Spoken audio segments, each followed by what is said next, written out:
விஷால் அவர்களுடைய எம்ஜிஆர் திரைப்படம் யாரும் எதிர்பார்க்காத அளவுக்கு மிகப்பெரிய வசூல் வேட்டை அடைந்திருக்கு. யாருமே எதிர்பார்க்காத அளவுக்கு மிகப்பெரிய வசூல் வேட்டை அப்படின்னு தான் சொல்ல வேண்டும். அதாவது எம்ஜிஆர் திரைப்படம் ரசிகர்கள் மத்தியில் மிகப்பெரிய பாசிட்டிவான விமர்சனம் பெற்றிருக்கு.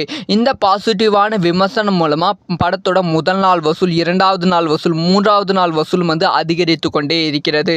ஸோ முதல் நாள் மட்டுமே 3 கோடியும், 2வது நாள் கரெக்டாக 2.79 கோடி கலெக்ஷன் பண்ணியிருந்தது. 3வது நாள் 3.2 கோடி ரூபாய் வரைக்கும் கலெக்ஷன் பண்ணியிருக்கு.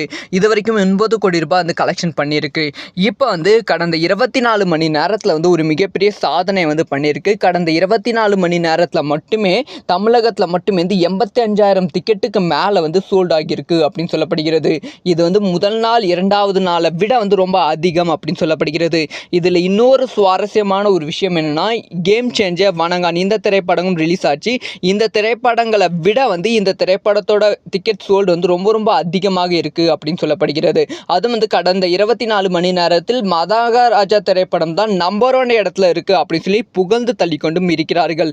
அந்த அளவுக்கு எம்ஜிஆர் திரைப்படம் சாதனை மேல் சாதனை படைத்து கொண்டு இருக்கிறது. ரசிகர்களுக்கு உற்சாகத்தை ஏற்படுத்தி கொண்டு இருக்கிறது. ஸோ நீங்க இந்த படத்தை பார்த்துட்டீங்களா? உங்களுக்கு இந்த திரைப்படம் எப்படி இருக்கு அப்படிங்கிற விமர்சனத்தை மறக்காம கமெண்ட்ல லீவ் பண்ணுங்க. இந்த மாதிரி எல்லா நியூஸும் டக்கு தெரிஞ்சுக்கணும். சப்ஸ்கிரைப் பண்ணி சப்போர்ட்